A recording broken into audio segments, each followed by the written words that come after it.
ओम एकदंताय विद्महे वक्रतुंडाय धीमहि तन्नो दन्ति प्रचोदयात्। तत्पुरुषाय विद्महे महादेवाय धीमहि तन्नो रुद्रः प्रचोदयात्। नारायणाय विद्महे वासुदेवाय धीमहि तन्नो विष्णु प्रचोदयात्। देव्यै ब्रह्मण्यै विद्महे महाशक्त्यै च धीमहि तन्नो देवी प्रचोदयात्। महालक्ष्मी च विद्महे विष्णुपत्न्यै च धीमहि तन्नो लक्ष्मी प्रचोदयात्। भास्कराय विद्महे महद्युतिकराय धीमहि तन्नो आदित्यः प्रचोदयात्। ओम जयंती मंगला काली भद्रकाली कपालिनी दुर्गा क्षमा शिवा धात्री स्वाहा स्वधा नमोस्तुते। ओम शरणागत दीनार्थ परित्राण परायणे सर्वस्यार्ति हरे देवी नारायणी नमोस्तुते। वसुदेव वसुदं देवं कंस चाणूरमर्दनं देवकी परमानंदं कृष्णं वंदे जगद्गुरुं। गुरुर्ब्रह्मा गुरुर्विष्णु गुरुर्देवो महेश्वरः गुरुः साक्षात् परब्रह्म तस्मै श्री गुरुवे नमः। त्वमेव माता च पिता त्वमेव बन्धुश्च सखा त्वमेव विद्या दृढं त्वमेव सर्वं मम देवदेव। कर्पूरगौरं करुणावतारं संसारसारं भुजगेन्द्रहारं सदा वसन्तं हृदयारविन्दे भवं भवानी सहितं नमामि। शान्ताकारं भुजगशयनं पद्मनाभं सुरेश्वरं विश्वाधारं गगनसदृशं मेघवर्णं शुभांगं लक्ष्मीकान्तं कमलनयनं योगिभिर्ध्यानगम्यं वन्दे विष्णु भवभयहरं सर्वलोकैकनाथं। श्रीकृष्ण गोविंद हरे मुरारे हे नाथ नारायण वासुदेव। वसुदेव वसुदं देवं कंस चाणूरमर्दनं देवकी परमानंदं कृष्णं वंदे जगद्गुरुं। गुरुर्ब्रह्मा गुरुर्विष्णु गुरुर्देवो महेश्वरः गुरुः साक्षात् परब्रह्म तस्मै श्री गुरुवे नमः।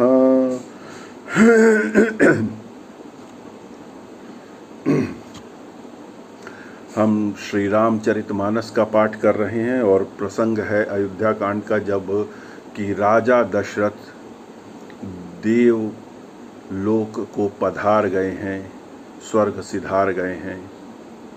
उन्होंने शरीर का त्याग कर दिया है।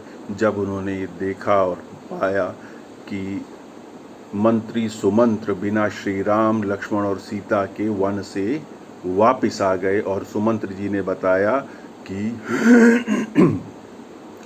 सीता जी लक्ष्मण जी और राम जी तीनों ही वन चले गए हैं।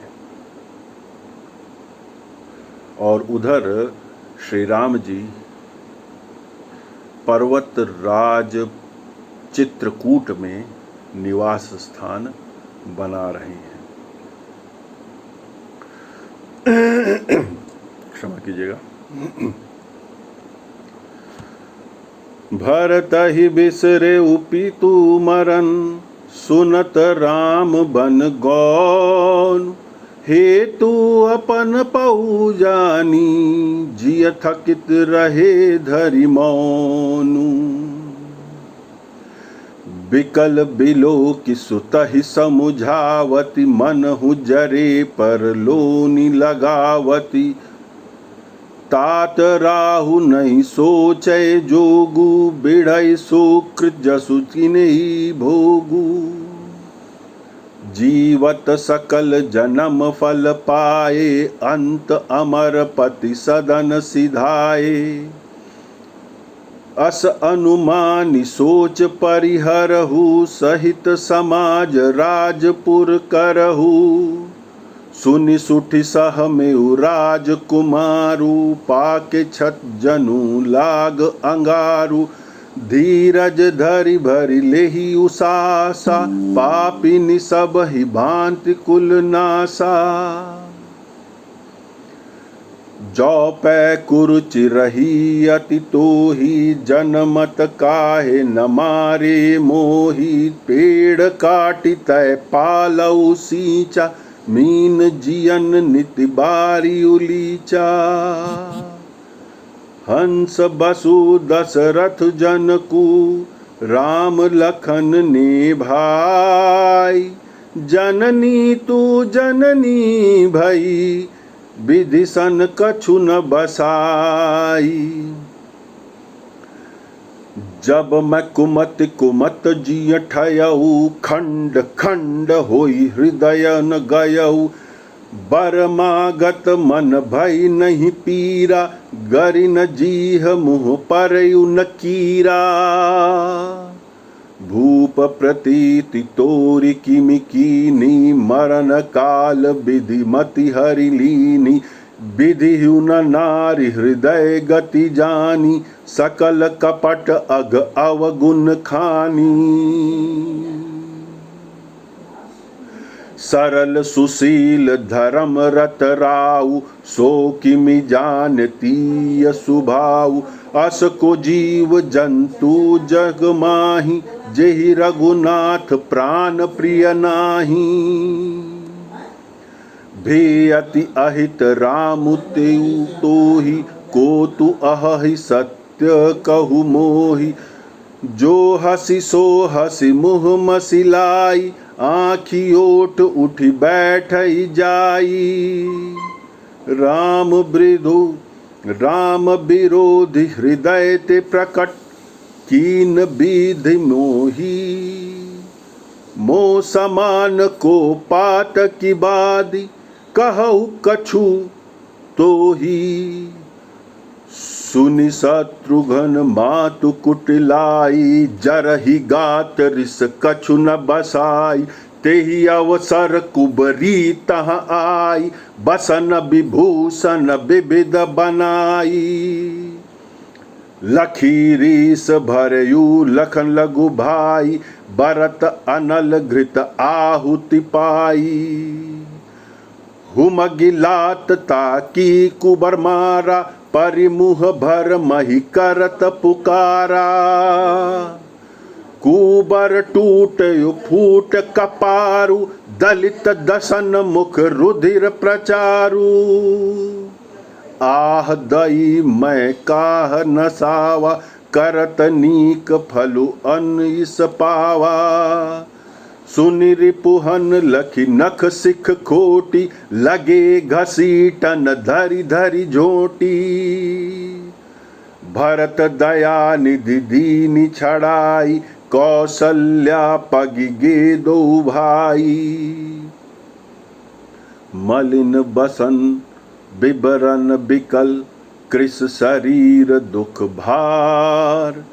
कनक कलप बर बेली बन, मानहु हनी तुषार। भरत ही देखु मातु उठियाई, मूर्छित अवनि परिझई आई। देखत भरतु बिकल भय भारी, परे चरण तन दशा बिसारी। मातु तात कह देहि दिखाई, कह सिय राम लखन दो भाई। कैकई कत जनमी जग माझा, जौ जनमी तभई काहे न बाझा। कुल कलंक जेहि जन्मेउ मोहि, अपजस भाजन प्रिय जन द्रोही। को त्रिभुवन मोहि सरिस अभागी, गति असि तोरि माति देहु जेहि लागी। पितु सुरपुर बन रघुबर केतु, मैं केवल सब अनरथ हेतु। धिग मोहि भयउ बेग्नु बन आगी, दुसह दाह दुख दूषण भागी। मातु भरत के बचन मृदु, सुनि पुनि उठी संभार। लिए उठाई लगाई उर, लोचन मोचति बारी। सरल सुभाय माय हिय लाए, अति हित मनहु राम फिरि आए। भेटेउ बहुरि लखन लघु भाई, शोकु सनेहु न हृदय समाई। देखि सुभाउ कहत सबु कोई, राम मातु अस काहे न होई। माता भरतु गोद बैठारे, आंसू पोछि मृत्यु बचन उचारे।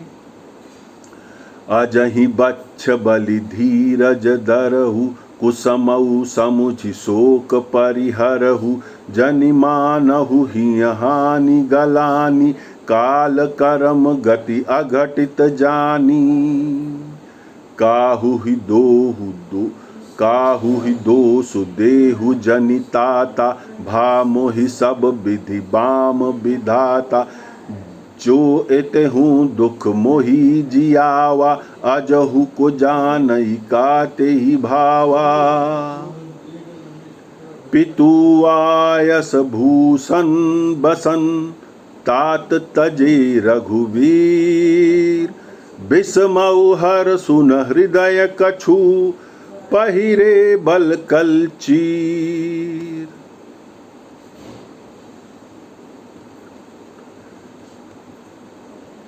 जैसा कि मैंने बताया कि हम श्री रामचरितमानस के अयोध्या कांड में उस प्रसंग पर हैं जब राजा दशरथ देवलोक को गमन कर गए हैं और गुरु वशिष्ठ दूतों को भेजते हैं भरत जी के ननिहाल में, जहां दोनों भाई भरत और शत्रुघ्न गए हुए हैं, और कहा कि उन्हें यह मत बताना कि राजा देवलोक चले गए हैं।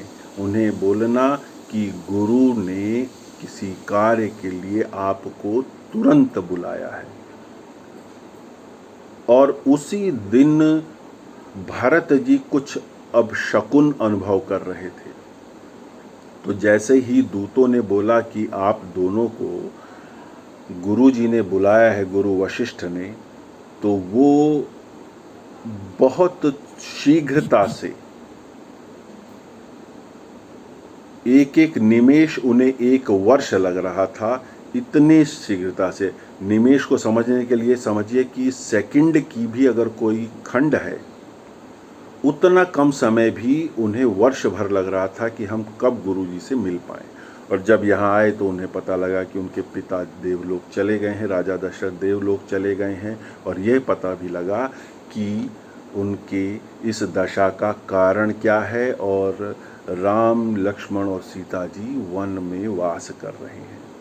तो वो प्रसंग है, और इसमें भरत जी को और शत्रुघ्न को बहुत विषाद होता है, बहुत दुख होता है, पीड़ा होती है। इसमें उसी का विवरण है कि श्री रामचंद्र जी का वन जाना सुनकर भरत जी पिता का मरण भूल गए। अर्थात श्री राम जी का वनवास भरत जी के लिए पिता के देहावसान से अधिक दुख देने वाला था, और हृदय में इस सारे अनर्थ का कारण अपने को जानकर, क्योंकि उन्हें पता लग गया कि जो दो वर मांगे थे उनकी माता कैकेयी ने राजा दशरथ से, उसमें एक तो ये था कि भरत का राज्याभिषेक जिसके लिए वो तुरंत स्वीकार कर लिया जिनको, लेकिन दूसरा यह था कि राम को वनवास, वह भी 14 वर्ष का। तो इस पर भरत जी को आत्मग्लानि हो रही है कि मेरे कारण मेरे पिता गए और मेरे भाई को वनवास हुआ। पुत्र को व्याकुल देखकर कैकेयी समझाने लगी मानो जले पर नमक लगा रही हो, और बोली, हे तात, राजा सोच करने योग्य नहीं है। उन्होंने पुण्य और यश कमाकर उसको पर्याप्त भोग लिया है। अभी भी कैकेयी की कुटिलता समाप्त नहीं हो रही, और उसे यह था कि मैं जल्दी से जल्दी अपने बेटे को राजा के सिंहासन पर देखूं। जीवन काल में उन्होंने जन्म लेने के संपूर्ण फल पा लिए, अंत में वो इंद्रलोक को चले गए। ऐसा विचार कर छोड़ दो और समाज से नगर पर राज्य करो। राजकुमार भरत जी को यह सुनकर बहुत ही दुख हुआ, वे सहम गए, मानो पके हुए घाव को अंगार छू गया। यह उपमा गोस्वामी जी ने दी है, पा के छत जनु लाग अंगारू। जो कोई घाव पक गया है उसके ऊपर अगर कोई अंगार जलती हुई आग को रख दे उतनी पीड़ा उनको महसूस हुई। उन्होंने धीरज धरकर बड़ी लंबी सांस लेते हुए कहा, पापिनी, तूने सभी तरह से कुल का नाश कर दिया है।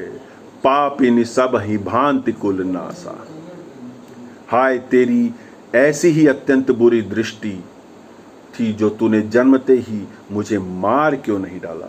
अगर तू इतना ही लोभ था, तूने पेड़ को काट कर पत्ते को सींचा है और मछली के जीने के लिए पानी को उलीच डाला। उपमा देखिए, पेड़ काटी तय पालऊ सींचा मीन जियन निति बारियु लीचा। पेड़ कटने के बाद तुम पत्ते को पानी देके जिलाने का प्रयास कर रही हो, जैसे मछली को जिलाने के लिए कोई अपने हाथों से उस पर पानी डाले। मछली जल के अंदर ही स्वस्थ रहती है, जीवित रहती है। जल से बाहर निकाल कर उसके ऊपर हाथ से पानी डालेंगे तो वो जीवित नहीं रहेगी। भरत कहते हैं मेरी स्थिति वह है। अरे कुमति, तूने हृदय में यह बुरा विचार किया, उसी समय तेरे हृदय के टुकड़े क्यों नहीं हो गए? वर मांगते समय तुझे पीड़ा क्यों नहीं हुई? तेरी जीभ गल क्यों नहीं गई? तेरे मुंह में कीड़े क्यों नहीं पड़ गए? भरत जी का आक्रोश देखिए। वर मांगत मन भय नहीं पीड़ा। तेरे को वर मांगते हुए डर नहीं लगा, पीड़ा नहीं हुई? गरी जीह मुंह परेयु न कीड़ा। तेरी जीभ में कीड़े क्यों नहीं पड़ गए? राजा तेरा विश्वास कैसे कर लिया? अर्थात अपने पिता को कह रहे हैं, दशरथ जी ने तुम्हारे ऊपर विश्वास कैसे कर लिया? विधाता ने मरने के समय उनकी बुद्धि हर ली थी। स्त्रियों का हृदय विधाता नहीं जान सके, वह संपूर्ण कपट और पाप व अवगुणों की खान है। फिर राजा तो सीधे सुशील और धर्म पारायण थे, वे भला स्त्री स्वभाव को कैसे जानते? अरे जगत के जीव जंतुओं में ऐसा कौन है जिसे श्री रघुनाथ जी प्राणों के समान प्यारे नहीं हैं? और मतलब उनका कहने का ये था कैकेयी को कि तुमने राम को कैसे छोड़ दिया, बाहर जाने के लिए कैसे कह दिया, उनके बिना रहने का कल्पना कैसे कर ली? वे श्री राम जी भी तुझे अहित हो गए। तू कौन है? तू मुझे सच सच कह, तू जो है सो है। अब मुंह में स्याही पोत कर, अर्थात मुंह काला कर कर उठ कर मेरी आंखों से ओट में बैठ। जो हंसी सो हंसी, जो है सो है। मुंह मसी लाई, मसी मतलब स्याही, मुंह में काली। आंखी ओट उठ बैठ ही जाई, मेरी नजरों से दूर हो जाओ। विधाता ने मुझे श्री राम जी की विरोध करने वाले हृदय से उत्पन्न किया, मेरे बराबर दूसरा पापी कौन है? अर्थात वो ये कल्पना भी नहीं कर पा रहे हैं कि मुझे श्री राम के समान मान लिया तुमने, मुझे राजा और उनको वनवास। उसे देखकर लक्ष्मण जी के छोटे भाई शत्रुघ्न क्रोध में भर गए, मानो जलती हुई आग को घी की आहुति मिल गई। उन्होंने जोर से तक कर कुबड़ पर लात मार जमा दी। जो मंथरा थी उसको जोर से लात मारी, वह चिल्लाती हुई मुंह के बल जमीन पर गिरी। हुमगी लात तक कुबर मारा, परिमुह भर मही करत पुकारा। उसका कुबर टूट गया, उसका सर फूट गया, दांत टूट गए, मुंह से खून बहने लगा। कुबर टूटे ये फूट कपारू, दलित दसन मुख रुधिर प्रचारू। और कराहती बोली, हाय दैव मैंने क्या बिगाड़ा, जो भला करते बुरा फल पाया। अर्थात वो ये कल्पना कर रही थी और ये कह रहने का प्रयास कर रही थी कि भरत मैंने तो तेरे ही हित की बात की और तू ही मुझे, और शत्रुघ्न तुम्हारे सामने, मतलब भरत तुम्हारे सामने मेरे को शत्रुघ्न लात मार रहे हैं। उसकी बात सुनकर उसे नख से शिखा तक दुष्ट जानकर शत्रुघ्न जी ने झोंटा पकड़कर, ये जो मतलब जो ये बाल होते हैं उनको एक जो स्लैंग लैंग्वेज अगर किसे कहें तो उसमें पूर्वांचल की जो भाषा है भोजपुरी, उसमें झोंटा बोलते हैं। ये जो जिनको हम जुल्फ़ें बोल देते हैं उर्दू में, उसके लिए जो पर्यायवाची है वो छोटा है। तो वो बाल पकड़कर और वो खींचने लगे, घसीटने लगे। तब दया निधि भरत जी ने उन्हें छुड़ा दिया और दोनों भाई कौशल्या जी के पास गए। अभी तक वो कैकेयी के पास थे। कौशल्या जी मैले वस्त्र पहने हैं, चेहरे का रंग बदला हुआ है, व्याकुल हो रही हैं, दुख के बोझ से शरीर सूख गया है, ऐसी दिख रही है मानो सोने के सुंदर कल्पलता को वन में पाला मार गया हो। भरत को देखते ही माता कौशल्या उठ दौड़ी, पर चक्कर आ जाने से मूर्छित होकर पृथ्वी पर गिर पड़ी। यह देखते ही भरत जी व्याकुल हो गए और शरीर की सुध बुध भुलाकर चरणों में गिर गए। फिर बोले, माता पिता कहाँ है, उन्हें दिखा दे। सीता जी और मेरे दोनों भाई श्री राम लक्ष्मण कहाँ है, उन्हें दिखा दे। कैकेयी जगत में क्यों जन्मी, और यदि जन्मी ही तो फिर बाँझ क्यों न हुई। आप भरत जी के मन के अंदर जो पीड़ा है उसकी सीमा का अनुमान लगाइए। कैकेयी कत जन्मी जग माझा, जौ जन्मी तक भाई काहे न बांझा। अर्थात मुझे जन्म ही क्यों दिया, अगर मुझे जन्म नहीं देती तो आज पिता भी जीवित होते और राम जी भी वनवास नहीं कर रहे होते। जिसने कुल के कलंक, अपयश और भांडे और प्रियजनों के द्रोही मुझ जैसे पुत्र को उत्पन्न किया। अब देखिए भरत जी कितनी आत्मग्लानि का शिकार हो गए। तीनों लोकों में मेरे समान अभागा कौन है, जिसके कारण हे माता तेरी यह दशा हुई। पिताजी स्वर्ग में हैं, श्री राम जी वन में हैं, केतु के समान केवल मैं ही सब अनर्थों का कारण हूं। अब केतु के दो अर्थ हैं। केतु एक तो राहु केतु वाला जिन्हें हम नकारात्मक मानते हैं। केतु ध्वज भी होता है, जो फ्लैग होता है उसे भी केतु मानते हैं। और कौन सा फ्लैग, जो हमारा तिकोना फ्लैग है जिसमें टेल एंडिंग होती है। चौरस वाले को भी मान सकते हैं, पर वैसे जो केतु के संदर्भ में जो फ्लैग है वो तिकोना फ्लैग है। और वो फ्लैग किसके पास होता है, जिसके पास सत्ता होती है, जो विजयी होता है, जो राजा होता है। तो यहाँ पर कहते हैं केतु के समान मैं ही इन सब अनर्थों का कारण हूं, मुझे धिक्कार है। मैं बांस के वन में आग उत्पन्न हुआ और कठिन दाह दुख और दोषों का भागी बना।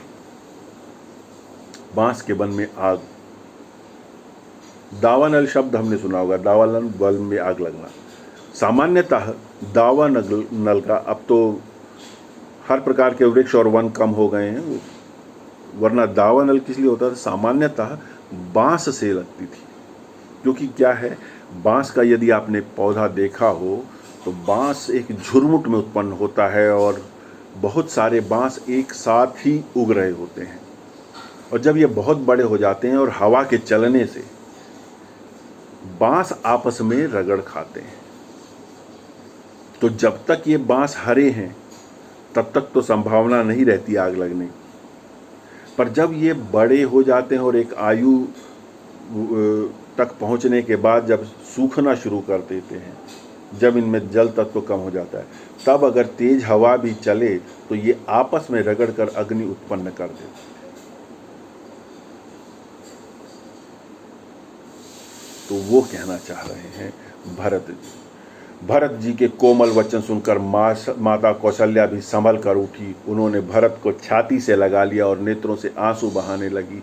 सरल स्वभाव वाली माता ने बड़े प्रेम से भरत जी को छाती लगा लिया, मानो श्री राम जी ही लौट कर आ गए। फिर लक्ष्मण जी के छोटे भाई शत्रुघ्न को हृदय लगाया। शोक और स्नेह हृदय में समाता नहीं है। शब्द देखिए, शोकु स्नेहु न हृदय समाई। यहाँ पे दो मिश्रित भाव हैं, मिश्रित भाव है यहाँ पर। शोक भी है और स्नेह भी है। शोक है पति के खोने का, शोक है पुत्र पुत्र वधू और दो पुत्रों और एक पुत्र वधू को वन में जाने का। लेकिन स्नेह है कि बाकी दो पुत्र पास आ जाए। एक ही समय में दो भाव हैं। कौशल्या जी का स्वभाव देखकर सब कोई कह रहे हैं कि श्री राम की माता का ऐसा स्वभाव क्यों न हो। माता ने भरत जी को गोद में बैठा लिया और आंसू पोंछकर कोमल वचन बोली, हे वत्स, मैं बलैया लेती हूँ।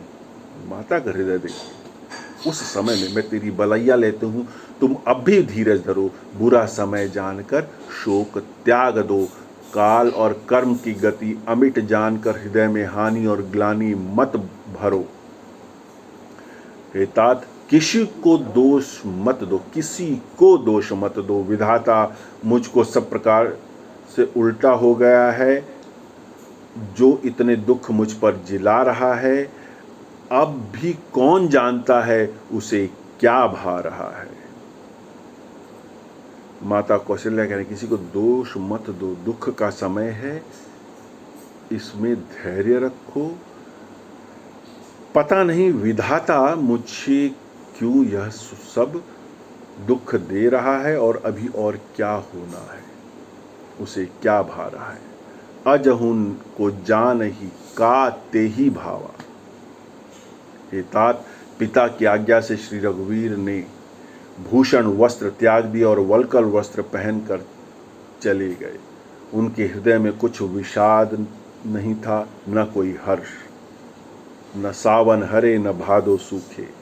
स्थिति प्रज्ञ, न प्रसन्नता में किसी प्रकार का आवेग, न दुख में किसी प्रकार का विषाद।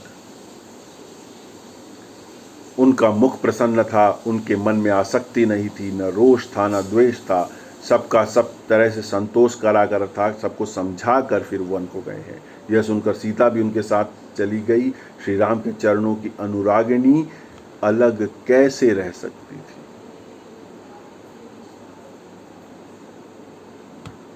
आज की कथा यहीं रोकते हैं, यहीं पर विराम देते हैं। मेरे पठन पाठन उच्चारण और व्याख्या में जो भी त्रुटि है वह मेरी है, उसके लिए महादेव मुझे क्षमा करें। और जो कुछ भी वेद सम्मत, शास्त्र सम्मत, शिव सम्मत, तुलसी सम्मत, राम सम्मत है वह उनका है, उनको अर्पण।